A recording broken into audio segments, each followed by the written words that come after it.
Tengan todos un buen día y sean bienvenidos a la clase de hoy. Para hoy les tengo una pregunta. ¿Ustedes qué opinan? ¿Será que hay esperanza para el futuro? Porque según los últimos acontecimientos, cuando llegó el COVID, por ejemplo, en todo el planeta, ¿cómo se sintieron? En todo el mundo la gente se veía aterrada, muerta de miedo. Todos comenzamos a sentir miedo, ¿verdad? Había mucha desinformación, incluso se decía en redes sociales que las vacunas tienen un chip, que ya es el fin del mundo. E incluso fue un año en el que muchísimas personas perdieron su vida y también la economía mundialmente va en declive porque hay más desempleo, más pobreza, mendicidad, pero saben que todo esto ya estaba escrito porque Dios nos dice en su palabra que no habrá nada no, porque no hará nada Dios el Señor sin que revele su secreto a sus siervos los profetas. Entonces, Jesús nos advirtió que todas estas cosas pasarían y van a ocurrir otras más.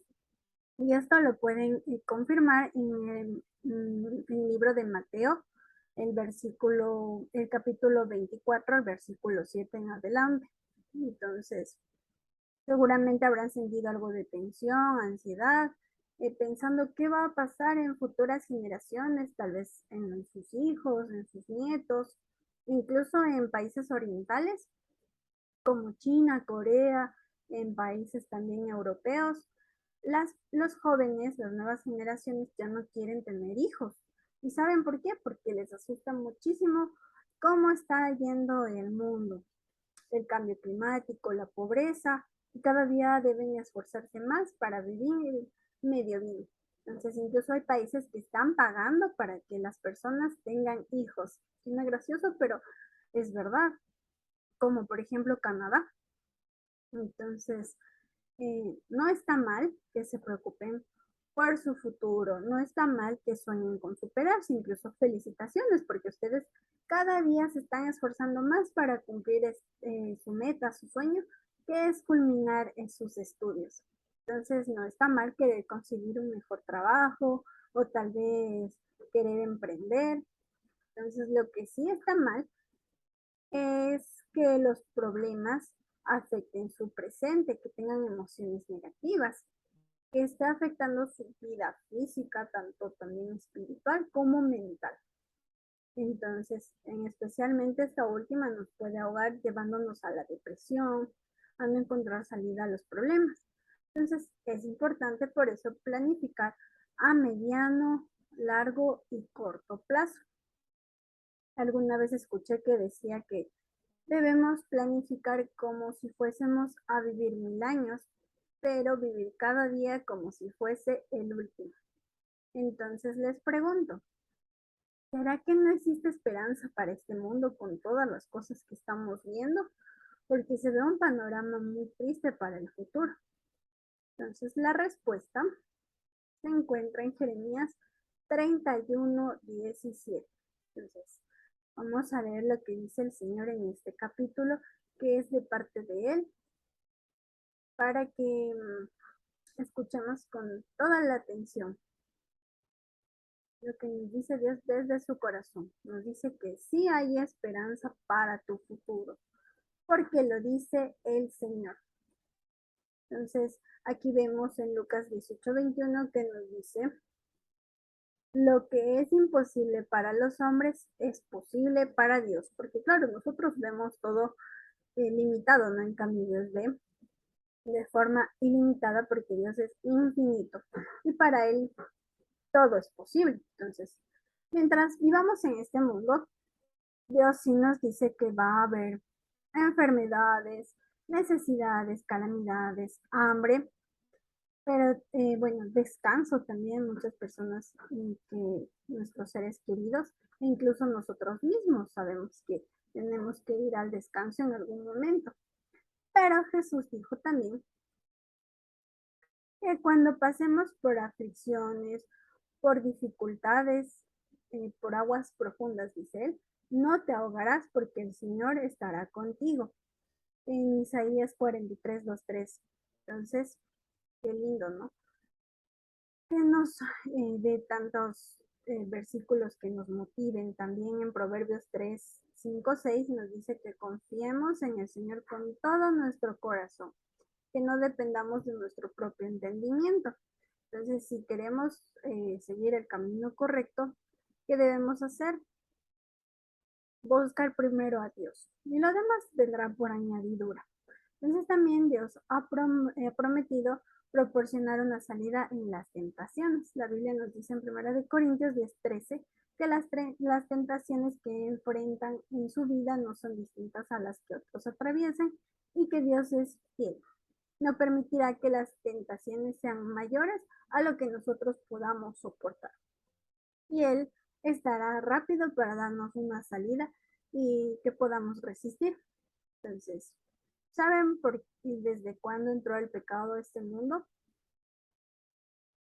Bueno, cuando Dios creó al hombre todo era perfecto y seguramente muchos habrán escuchado este relato, ¿no? Que el hogar de Adán y de Eva era hermoso.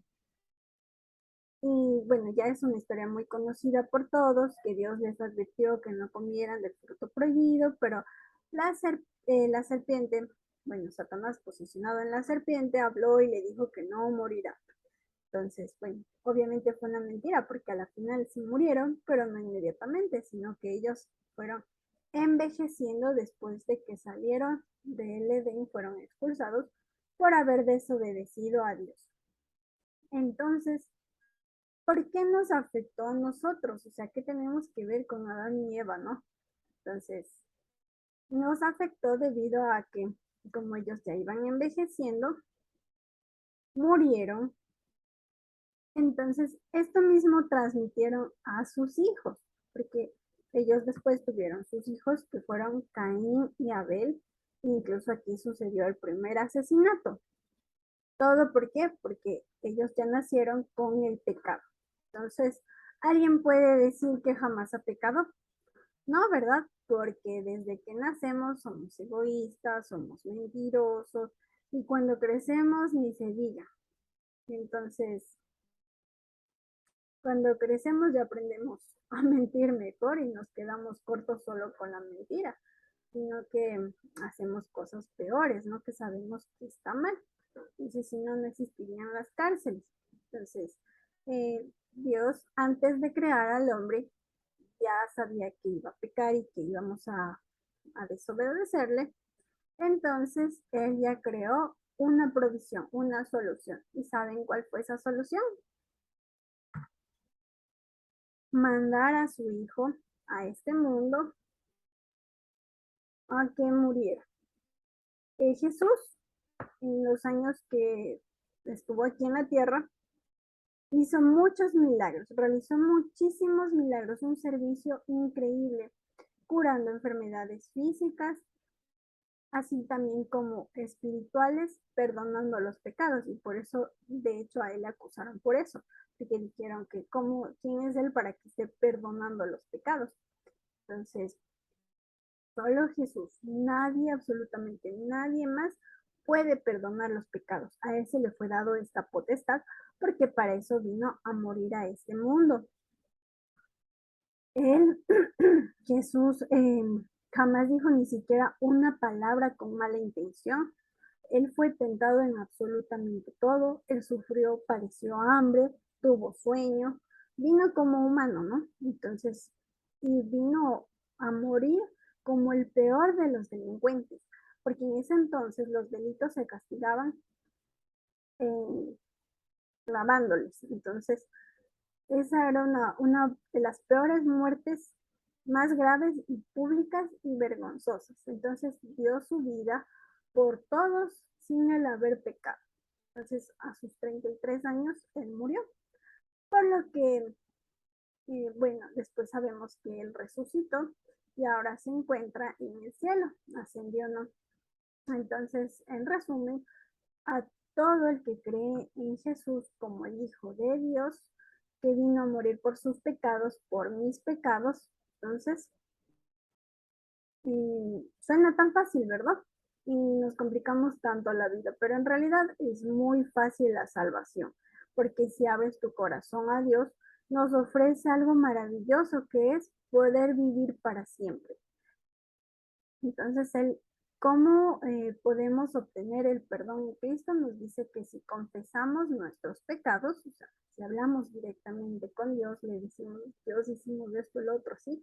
Entonces Él es fiel y justo para perdonar nuestros pecados y limpiarnos de toda maldad. Esa es la promesa que Dios tiene en primera de Juan 1:9.